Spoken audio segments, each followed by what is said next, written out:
Lavínia Mendonça encarava seu reflexo no espelho do banheiro feminino do Fórum de Justiça de Porto Alegre. Aos 38 anos, seu rosto ainda mantinha uma beleza serena, apesar das olheiras profundas que testemunhavam noites insones. Ajeitou o eterno azul marinho comprado especialmente para aquela ocasião. Não era qualquer dia.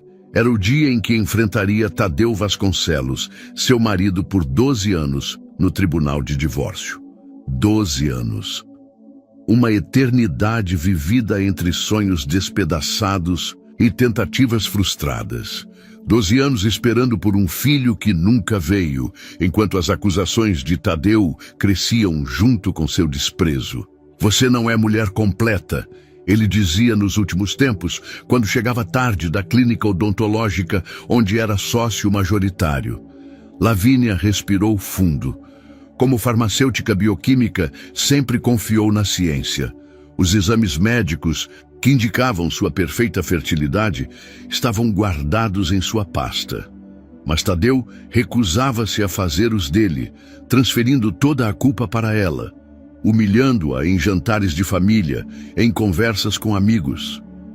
Doutora Lavínia, chamou a jovem estagiária de direito.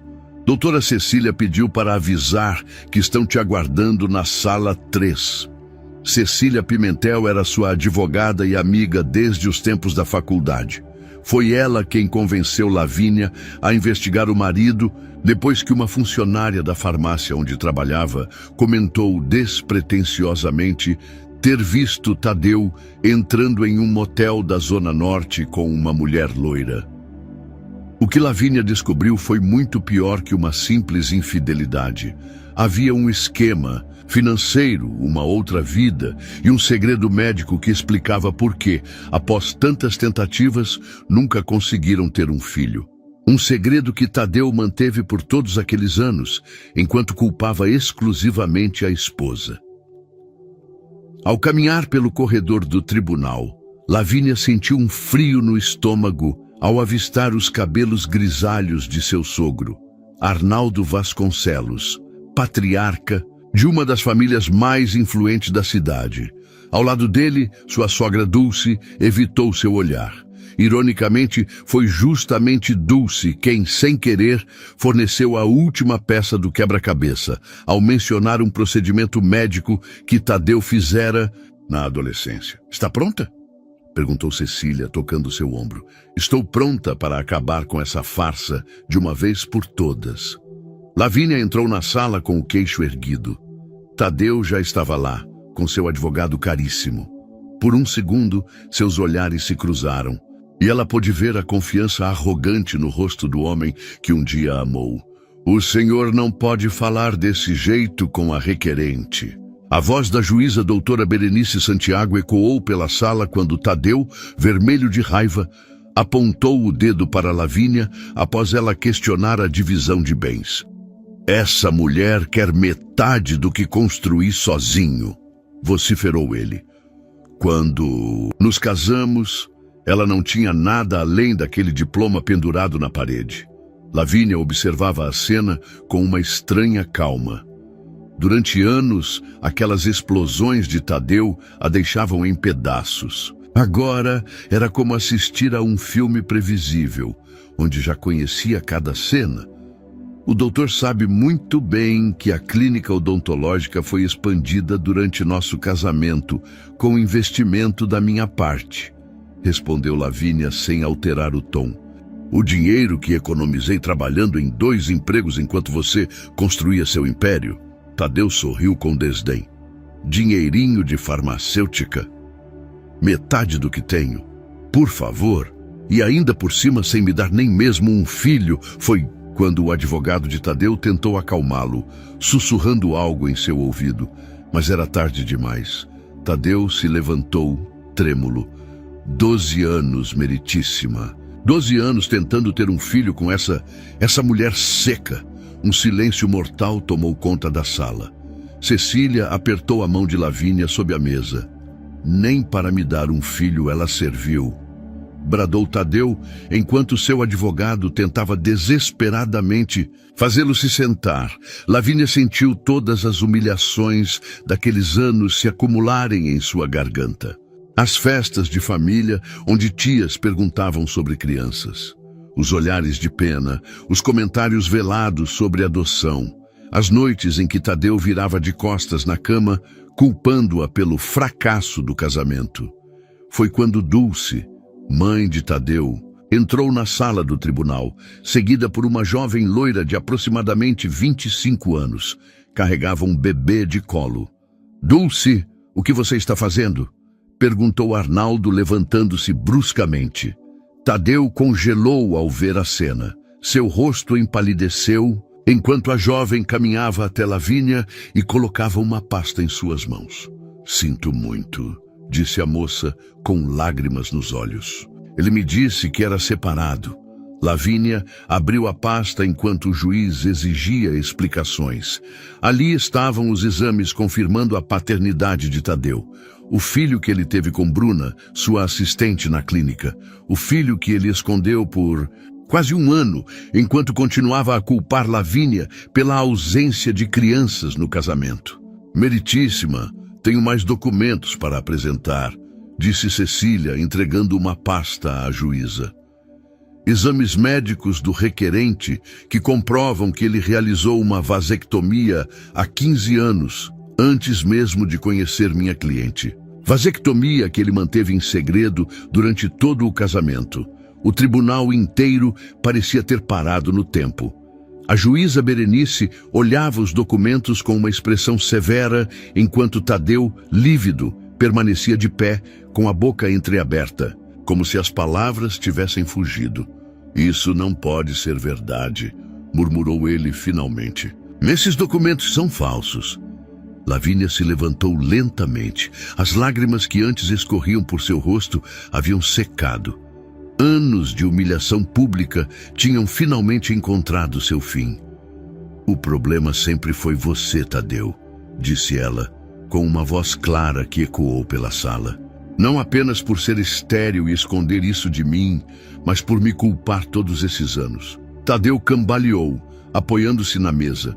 Seu advogado parecia tão chocado quanto ele. "Você sabia disso?"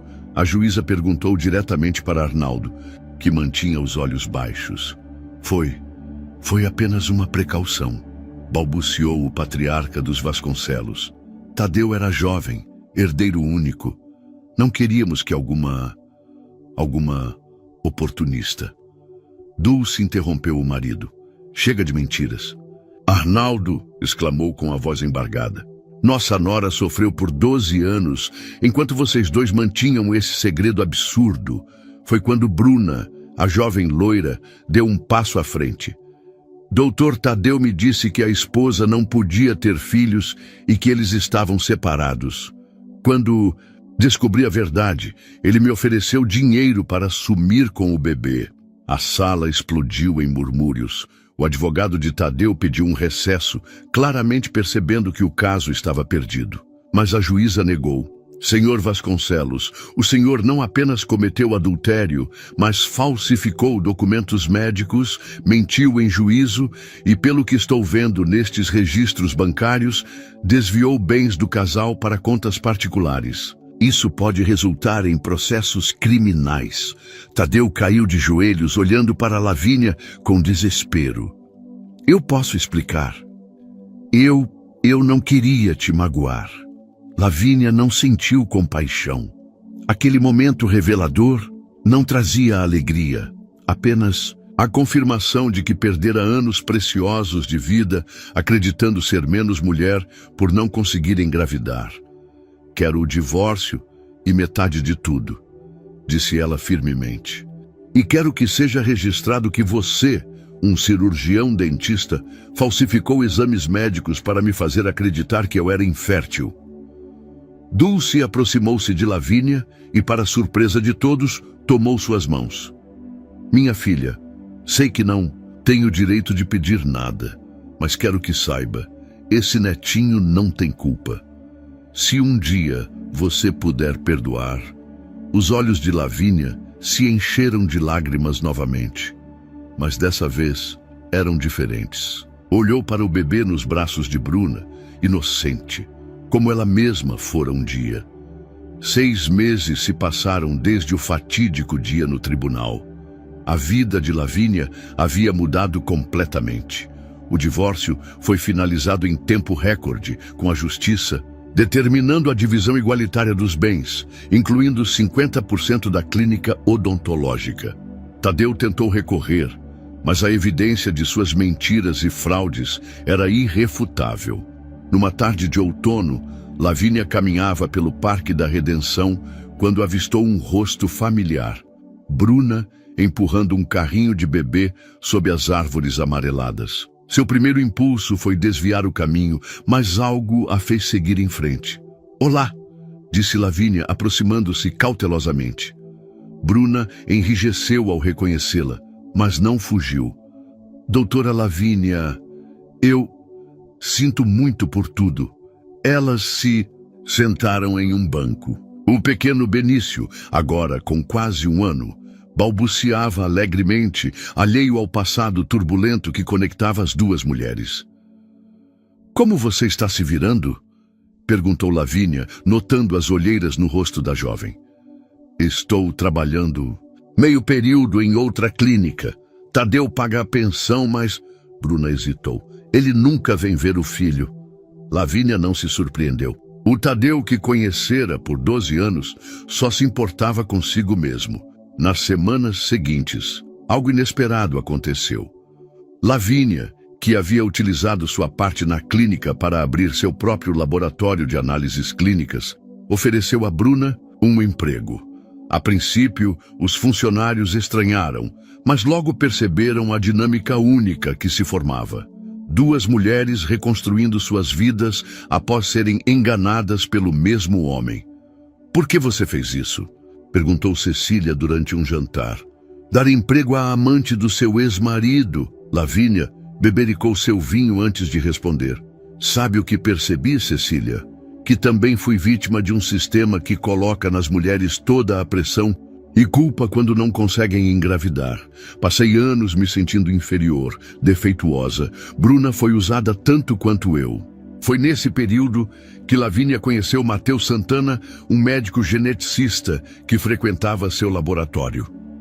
Aos 45 anos, divorciado e pai de gêmeos adolescentes, Matheus tinha um olhar gentil que desarmava as defesas que Lavínia construíra ao redor de seu coração. "Você não tem medo de se envolver novamente?"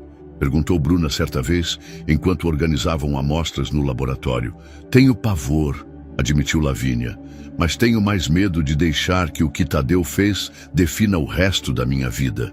Enquanto isso, a reputação de Tadeu desmoronava. A história da vasectomia secreta e das acusações contra a ex-esposa espalhou-se pelos círculos sociais de Porto Alegre. Pacientes começaram a cancelar consultas, sócios pediram seu afastamento da clínica. O império que ele tanto valorizava estava ruindo. Numa noite chuvosa, Lavínia atendeu a campainha para encontrar um Tadeu irreconhecível, desgrenhado, aparentemente bêbado, implorando por perdão. "Por favor, Lavínia, eu estava confuso. Eu te amava." Lavínia observou Tadeu parado em sua porta, uma versão desfigurada do homem poderoso que um dia fora. A chuva escorria por seu rosto, misturando-se às lágrimas. Seus olhos, antes arrogantes, agora imploravam por algo que ela não podia mais oferecer. "Vá embora, Tadeu", disse ela, com uma firmeza que surpreendeu a ambos. "Acabou. Não me deixe assim, Lavínia. Estou perdendo tudo. A clínica, os amigos, o respeito." Sua voz embargou. "Meu pai não fala mais comigo desde que a verdade veio à tona. Você é a única que pode me ajudar." "Como? Te ajudei durante 12 anos, enquanto você me fazia acreditar que eu era uma mulher falha?" questionou ela, mantendo a porta entreaberta. "Foi um erro. Eu era jovem quando fiz a vasectomia. Pensei que poderia reverter quando quisesse. E por que não reverteu quando viu meu sofrimento?" A voz de Lavínia elevou-se pela primeira vez. Por que preferiu me assistir chorando mês após mês quando minha menstruação vinha, confirmando mais uma tentativa fracassada? Tadeu caiu de joelhos na varanda. Eu tive medo. Medo que você me deixasse se soubesse que o problema era comigo. Medo de parecer menos homem. Ele soluçou. E então, quando Bruna ficou grávida... O quê? Lavínia congelou. Como Bruna ficou grávida se você tinha vasectomia? O silêncio que se seguiu foi mais revelador que qualquer confissão. Mateus, que estava na sala de Lavínia esperando para levá-la ao cinema, aproximou-se da porta. Você está dizendo que o bebê não é seu? Perguntou Lavínia, horrorizada com mais essa camada de mentiras. Tadeu baixou os olhos. Eu descobri que Bruna estava grávida de um ex-namorado. Ela ia fazer um aborto, mas eu vi uma oportunidade. Achei que se ela tivesse o bebê, eu me passasse por pai. Minha família finalmente me deixaria em paz com essa história de herdeiro. A revelação caiu como um raio. Lavínia cambaleou para trás, sendo amparada por Mateus. Toda a trama era mais sórdida do que imaginara. Tadeu, você precisa sair agora, disse Mateus com firmeza. Quem é você para me dizer o que fazer? Rosnou Tadeu, levantando-se, cambaleante. Sou alguém que respeita a Lavínia, algo que você claramente nunca fez, respondeu Mateus, sem elevar a voz. Foi quando Dulce apareceu no portão, protegida por um guarda-chuva. Seus olhos encontraram os do filho caído em desgraça e depois os de Lavínia. Ele veio implorar dinheiro, não foi? Perguntou a senhora.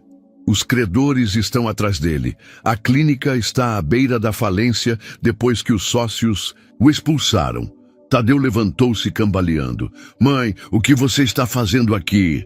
Vim impedir que você destrua o pouco de dignidade que ainda resta à nossa família, disse Dulce, subindo os degraus da varanda. Lavínia, perdoe-me por vir assim, mas precisava te alertar. Ele está desesperado. A tensão atingiu seu ápice quando Bruna surgiu com Benício no colo, saindo do carro de Dulce, estacionado na calçada. Ela havia escutado tudo. O bebê não é seu? Perguntou com os olhos marejados. Você me convenceu a não procurar o Diego, a dizer que o filho era seu, e agora Tadeu viu-se encurralado. Todas as suas mentiras convergiam para aquele momento na varanda da casa que um dia compartilhara com Lavínia. O império de falsidades que construíra ruía diante de seus olhos. Eu posso explicar. Eu só queria... Não, interrompeu Lavínia. Não queremos mais explicações. Nem eu, nem Bruna, nem sua mãe. Acabou, Tadeu. Foi nesse momento que ele enlouqueceu. Avançou contra Lavínia com fúria cega. Mas Mateus se colocou no caminho. Na confusão que se seguiu, Tadeu tropeçou e caiu violentamente contra a mesinha de vidro da varanda que se estilhaçou sob seu peso. O silêncio que se seguiu foi cortado pelo choro de Benício, assustado com o barulho. Tadeu jazia, imóvel entre os cacos de vidro, um filete de sangue escorrendo de sua têmpora. 3 semanas se passaram desde a noite fatídica na varanda de Lavínia. Tadeu sobreviveu à queda, mas o escândalo atingiu proporções inimagináveis quando a imprensa local descobriu a história. Herdeiro dos Vasconcelos internado após confronto com ex-esposa. Era a manchete que circulava pela cidade, acompanhada de especulações sobre a vasectomia secreta e o falso herdeiro. No Hospital São Lucas, Lavínia caminhava pelo corredor asséptico até o quarto onde Tadeu estava, internado, não por compaixão, mas por um estranho senso de encerramento que precisava concretizar. Tem certeza que quer fazer isso? Perguntou Mateus, segurando sua mão. Tenho. Preciso olhar nos olhos dele uma última vez para seguir em frente. Ao entrar no quarto, encontrou Tadeu deitado, com uma aparência frágil que contrastava com sua personalidade dominadora de outrora. Um curativo cobria sua têmpora e tubos de soro conectavam-se ao seu braço. Arnaldo estava sentado ao lado da cama, envelhecido pela tragédia familiar. Lavínia, Tadeu murmurou ao vê-la. Você veio... Arnaldo levantou-se constrangido. Vou deixá-los a sós, disse o patriarca, passando por Lavínia sem encará-la.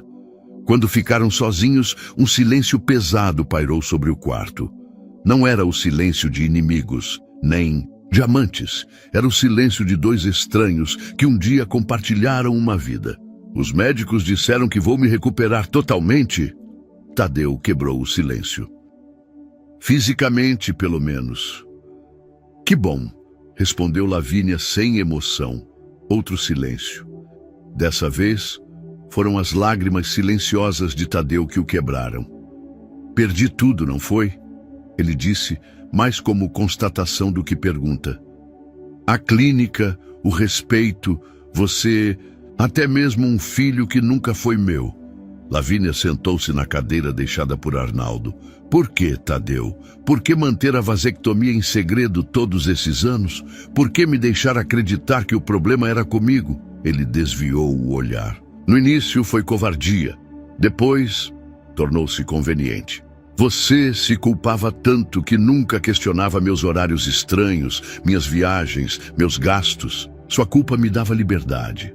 A crueldade da confissão atingiu Lavínia como um soco, mas surpreendentemente não doeu como esperava.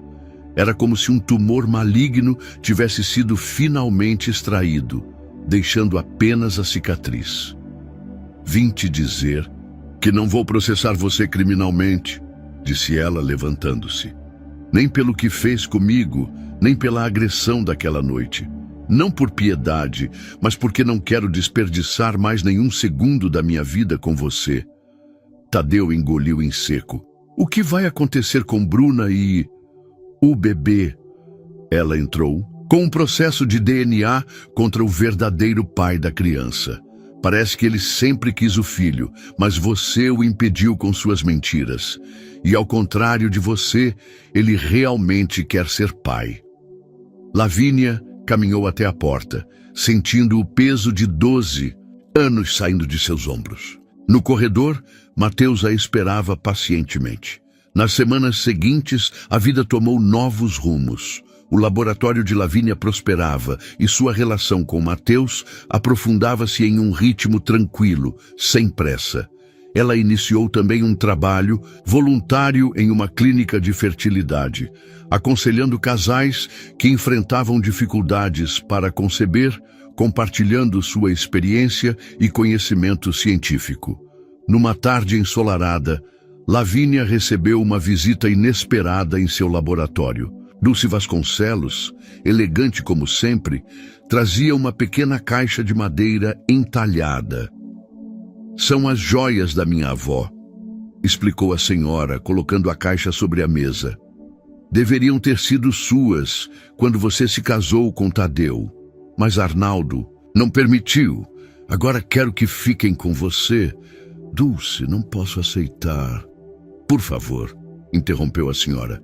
Não como compensação pelo que aconteceu, pois nada poderia compensar, mas como um símbolo de que nem todas as tradições familiares são ruins.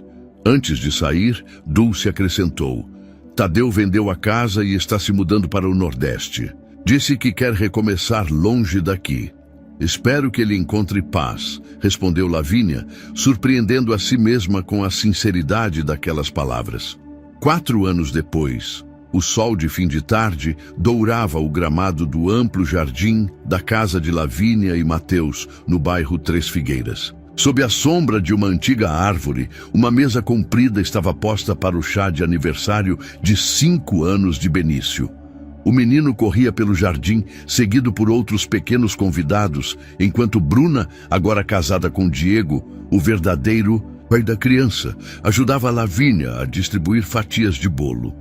Ainda me pergunto como chegamos aqui, comentou Bruna, observando a cena familiar. Quem diria que um dia estaríamos celebrando juntas? Lavínia sorriu, passando a mão pelo ventre levemente arredondado de 6 meses de gestação. Aos 42 anos, ela esperava sua primeira filha com Mateus.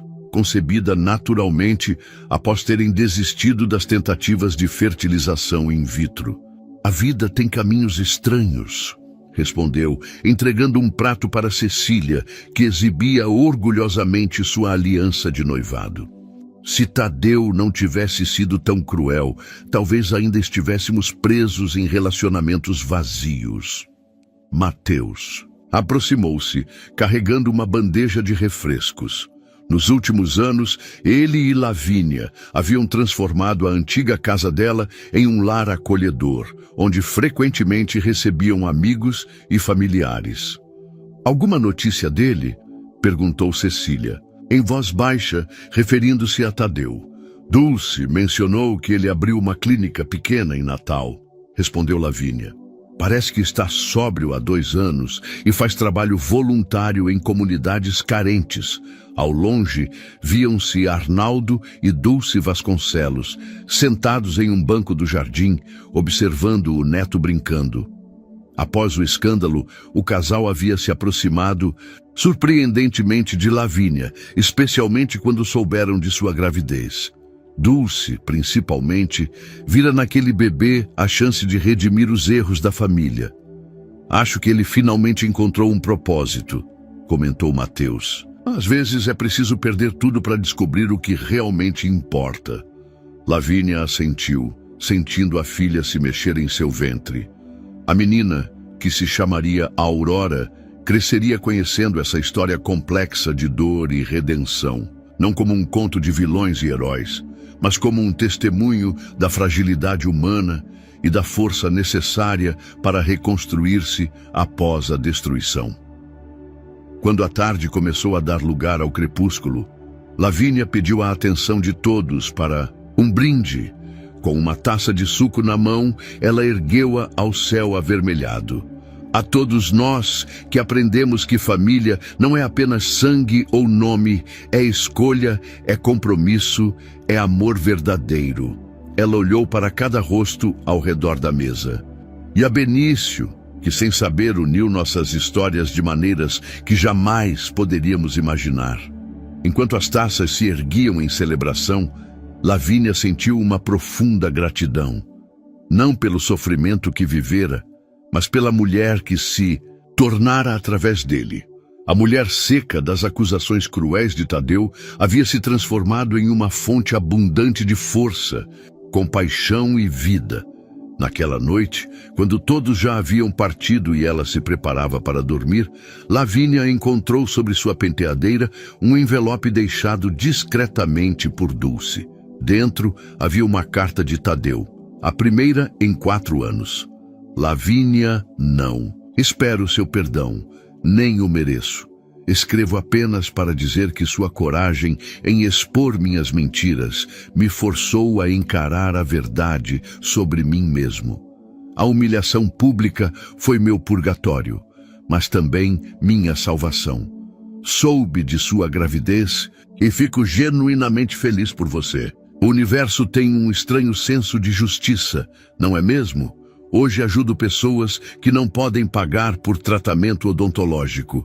É pouco diante do mal que causei, mas é um começo.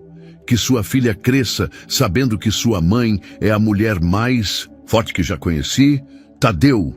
Lavínia dobrou a carta e guardou-a em uma gaveta. Não sentia mais raiva, nem mesmo mágoa. Apenas uma serenidade que vinha da certeza de que sua história, por mais dolorosa que fosse, havia terminado exatamente como deveria. Com ela como protagonista de sua própria vida, não como vítima da crueldade alheia. Mateus entrou no quarto, trazendo 2 xícaras de chá. "Tudo bem?" perguntou, notando seu olhar pensativo. "Tudo perfeito", respondeu ela, recebendo a xícara com um sorriso. "Mais perfeito do que jamais imaginei que seria. Fim."